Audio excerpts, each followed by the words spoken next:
प्रिय देशवासियों, वंदे मातरम। इस देश के 79वें स्वतंत्रता दिवस पर समस्त देशवासियों, क्षेत्रवासियों, भोजपुर वासियों और बड़हरा वासियों को मेरा कोटि कोटि अभिनंदन है, बधाई है।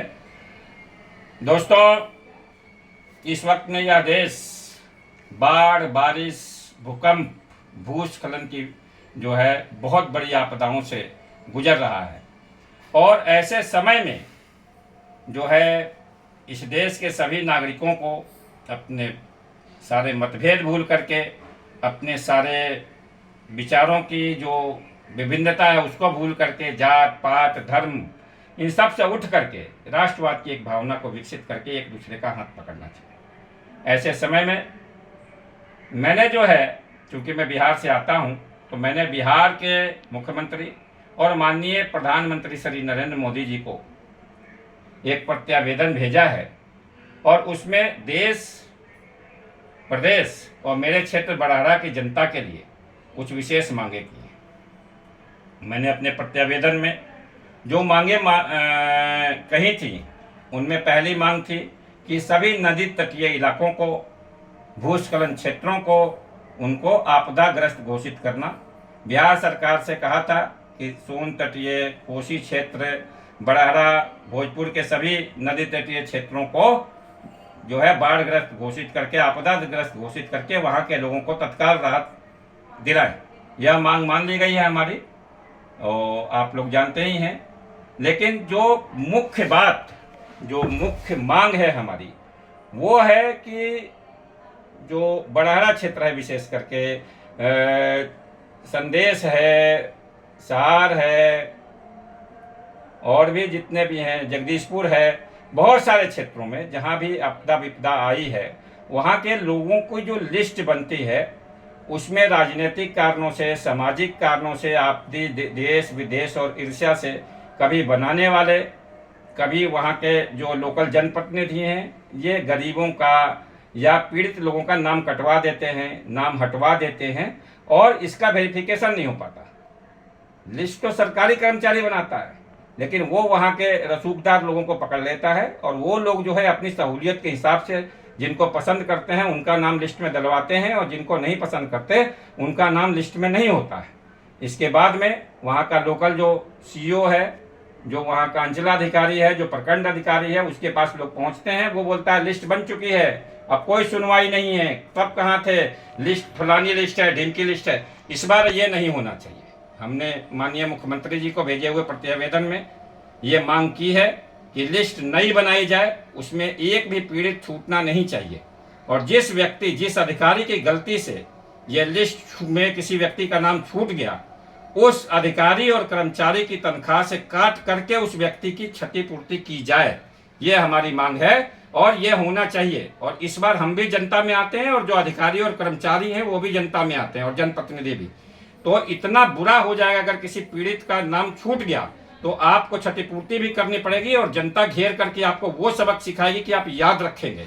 ये याद रखिए, अगर एक भी पीड़ित छूट गया, इस बार वो आंदोलन होगा कि लोगों को पता चल जाएगा कि जन सेवक क्या होता है, जनता के नौकर क्या होते हैं और मालिक जनता क्या होती है।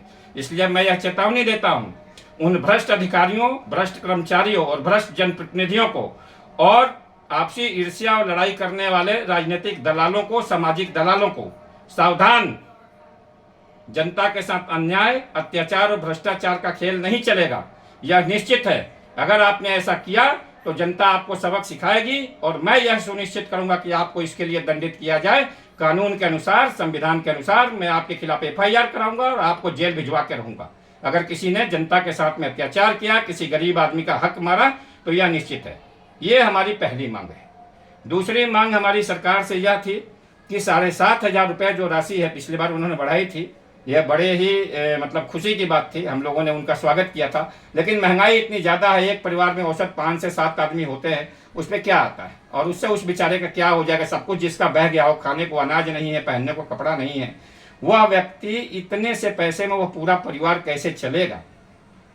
तीसरी बात यह है कि तो वो बढ़ाने के लिए कहा है, हमने कहा है कम से कम 15,000 रुपया दे दिए सरकार। एक बार आपदा राशि देने से एक गरीब आदमी का कुछ दिन के लिए परिवार संभल जाएगा, तब तक वो मेहनत मजदूरी करके खा लेगा। और इसके बाद में आप पात्रों को देखिए, सुपात्रों को देखिए। तीसरी हमारी मांग थी कि किसान की प्रति एकड़, क्योंकि किसान ने किसान क्रेडिट कार्ड से कर्जा लिया है, कर्जा लेकर के अपनी फसल बोई है, उसकी सारी फसल नष्ट हो गई। अब वो कर्ज माफ कर दीजिए, क्योंकि वो जो लगाया था वो तो चला गया, यह उसका आपदा का राहत हो गया। उस कर्ज को माफ कर दीजिए और उसको भाई वो 6 महीना का उसका कमाइए चला गया, तो वो अपने परिवार के साथ ना बच्चे का फीस भर पाएगा, ना उसे खिला पाएगा। किसान के पास और कोई आमदनी का साधन नहीं है। तो मेरी तो यही मतलब हाथ जोड़ के आग्रह है राज्य सरकार से, जनप्रतिनिधियों से, इस देश की केंद्र सरकार से, माननीय मोदी जी से, कि भैया आप जो है इस देश की जनता को, आपदा पीड़ित जनता को, खास करके किसान को, जिस पे कोई ध्यान नहीं देता, और आपने लाल किले से कहा है कि मैं किसानों के लिए करने वाला हूं, तो आप किसानों को लगभग 45,000 रुपया प्रति एकड़ से 50,000 रुपया प्रति एकड़ का जो है मुआवजा इस बार फसल का दें। और यह सुनिश्चित करें कि जितने लोग पीएम किसान में हैं, उन्होंने अगर कर्ज नहीं लिया है आपके बैंक से या क्रेडिट कार्ड से, तो उन्होंने बाहर किसी से कर्जा लिया होगा, या अपने घर का पैसा लगा करके गिरवी गांठ कर करके किसी तरीके से बोया होगा अपना खेत, उनका सबका चला गया। उन सबको बिना शर्त मुआवजा जो है खेती का दिया जाए। किसान मजदूर और किसान मजदूर की कहानी को आप समझेंगे, उसके दर्द को समझेंगे, यह मैंने मांग की है। और मुझे पक्का यकीन है कि इस देश की जो ये जोड़ी है नीतीश कुमार और नरेंद्र मोदी की, और उनके जो टीम है, वो किसानों, मजदूरों, युवाओं, महिलाओं के लिए एक हितकारी टीम है। वह आपदा से ग्रस्त इस जनता की पीड़ा को समझती है। तो मैं ये हमारी पूरी मांग है कि आप जो है इस देश, इस बिहार पीड़ित जो जनता है बिहार की, जो इस देश की, उत्तराखंड की, छत्तीसगढ़ की, मध्य प्रदेश की जनता है, हिमाचल प्रदेश में त्राहिमाम मचा हुआ है, कल किश्तवाड़ में जो है वो बादल फट गया, तो आप इन लोगों को तत्काल राहत दीजिए। बैठ करके कागजी कार्रवाई करना, और आजकल तो बहुत आसान है, पहले तो चिट्ठी लिखना पड़ता था, क्या आजकल तो ईमेल है, फटाफट 1-2 घंटे में कार्रवाई हो जाती है। फिर ये महीनों क्यों लग जाते हैं राहत और वो कार्यक्रम चलाने में। तो इस बात को देखें कि लैग कहाँ हो रहा है, फेलियर कहाँ हो रहा है, जनता को राहत क्यों नहीं मिल रहा। और कई लोग 2-2 बार ले रहे हैं, कई लोग जो है अलग अलग नामों से ले रहे हैं, कई लोग जो है वो अलग अलग जो है दूसरे प्रदेशों से और दूसरे क्या बोलते हैं उसको, जिलों से आकर के जो है नाम डलवा करके ले रहे हैं। और वहाँ का जो उचित व्यक्ति है, जो पीड़ित व्यक्ति है, जो वहाँ रहता है, जिसका घर है, जिसके बच्चे रहते हैं, जिसका परिवार रहता है, उसको आप देने के लिए तैयार नहीं है। तो ये क्यों हो रहा है। पिछले बार हम लोग गए, हमने कहा, और अधिकारियों से कहने के बाद भी उनका मुंह देखते, ये बड़े बड़े जो अपने आप को प्रतिनिधि कहते हैं, मंत्री, और क्या क्या बोला इन्होंने, इन सबको लिखा पढ़ा सब दिया। इन्होंने क्या जनता को उसका हक दिया? नहीं दिया। एक नाव वाले से बात हो रही थी हमारे बड़ाड़ा प्रखंड में, पिछले बार जो है बाढ़ के समय में एक नाव हायर कर ली और उस बेचारे को पैसा नहीं दिया। तो क्या वो पैसा कहाँ चला गया? क्या यह जांच का विषय नहीं है? पिछले लिस्ट में जिन लोगों को, जिन गरीबों, जिन पीड़ितों को नहीं मिला, मैं ऐसे सैकड़ों लोगों के नाम लाकर देता हूं। आप जांच कीजिए और जिनको मिला है उनकी जांच कीजिए और पता करिए कि कौन गरीब है और कौन अमीर है, किसका काम चल सकता था, किसको नहीं मिलने से उसका परिवार किस दुख दरिद्रता में फंस गया। आपने क्यों नहीं दिया उसको? मतलब ऐसा कौन सा नियम है जो एक पीड़ित को जो है, एक पात्र को जो है वो अपात्र बना देता है, कुपात्र बना देता है? क्या इसी के लिए आपको नौकरी और तनख्वाह मिलती है? इसका जवाब आपको जनता को देना होगा। और सरकार से, माननीय नीतीश जी से, उनके साथियों से मैं कहता हूं, आपकी योजनाएं धरातल पर नहीं पहुंच रही हैं, आप उनका वेरिफिकेशन करिए।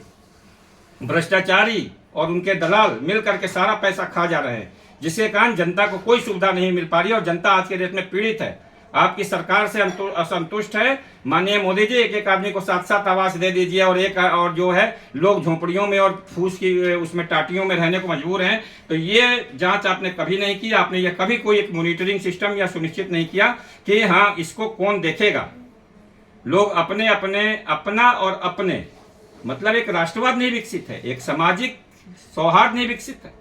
लोग जो जनप्रतिनिधि हैं वो केवल अपने अपने एजेंट्स को देते हैं और बाकी सारी जनता जो है उसमें ढूंढ लिया जाता है कि ये मेरा विरोधी है, वो वाला गांव मेरा विरोधी है, वो वाला टोला मेरा विरोधी है, और उसको कोई भी सुविधा जो है उस जनप्रतिनिधि के रहते नहीं मिलती।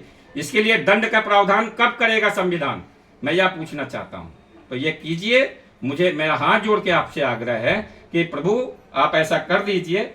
मैं जो है इसके लिए, और नहीं तो यह निश्चित है डॉक्टर अनिल कुमार सिंह का यह वादा है इस देश की जनता से, प्रदेश की जनता से और बड़ाड़ा की जनता से कि इस बार आपको भ्रष्टाचार से, अत्याचार से, अनाचार से मुक्ति दिला के रहूंगा और हर व्यक्ति को उसका हक मिलेगा, चाहे वो उस कानून के दायरे में मिलेगा, संविधान के दायरे में मिलेगा, आंदोलन से मिलेगा और भ्रष्टाचारियों को दंडित कराया जाएगा, उनके खिलाफ FIR कराया जाएगा। इसके लिए मैं कृत संकल्पित हूँ। लिस्ट बनाइए, नई लिस्ट की मांग है जनता की, नई लिस्ट बनाइए और नई लिस्ट बना करके हर पीड़ित को उसका हक दीजिए। अगर एक पीड़ित छूटा तो मैं यह सुनिश्चित करूंगा, चाहे मुझे सुप्रीम कोर्ट तक जाना पड़े, कि आपकी तनख्वाह में से वह पैसा कट के क्षतिपूर्ति हो, क्योंकि आप लापरवाही नहीं कर रहे हैं, आप जानबूझ करके लोगों को उसका हक नहीं देना चाह रहे। जब वो पीड़ित आपके दरवाजे आता है, अपना प्रत्यावेदन लेके आता है, आप उसको उठा के फेंक देते हैं, कहते हैं अब नहीं हो सकता। सरकार कहती है इन लोगों को मत दो, मतलब नीतीश कुमार कह रहे हैं कि जो बाढ़ पीड़ित है उसको मत दो, और नरेंद्र मोदी कह रहे हैं कि जो पीड़ित व्यक्ति है, जो किसान है, उसको मत दो, और जो अपात्र है, कुपात्र है, उसको दो।